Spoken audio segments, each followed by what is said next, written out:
Le cortisol et la graisse abdominale vont de pair. Donc, à mesure que votre ventre grandit, ce n'est pas toujours lié à l'alimentation. Cela peut aussi être lié au stress. Laissez-moi vous donner 3 conseils que vous pouvez suivre. Conseil numéro 1, nous devons utiliser le cortisol, sinon il sera stocké. Ce que votre corps veut que vous fassiez pour pouvoir utiliser le cortisol, c'est bouger. Donc, lorsque nous savons que le taux de cortisol devrait être à son maximum 2 heures après notre réveil, nous devrions bouger 2 heures après notre réveil. Et si vous ne bougez pas 2 heures après vous être levé, ce qui se passe, c'est que ce cortisol sera stocké dans votre ventre. Le deuxième moment où vous voudrez utiliser le cortisol, et non pas le stocker, est après un événement stressant.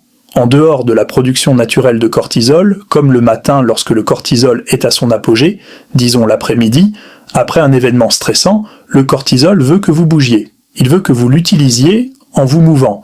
Donc si je suis assis à mon bureau à 15 heures et que je viens d'avoir une réunion stressante au travail, puis je continue de rester assis pendant encore 4 à 5 heures après cela, ce cortisol provenant du stress va directement aller dans mon ventre.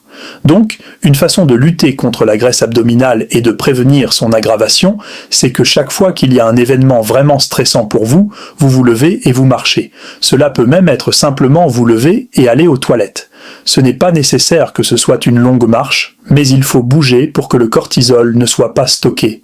Et si vous voulez maximiser les effets et prendre le contrôle de votre stress et de votre ventre, je vous recommande d'ajouter Shilajit à votre routine. Cliquez sur le lien dans ma bio pour découvrir comment Shilajit peut vous aider à gérer votre cortisol et à réduire la graisse abdominale.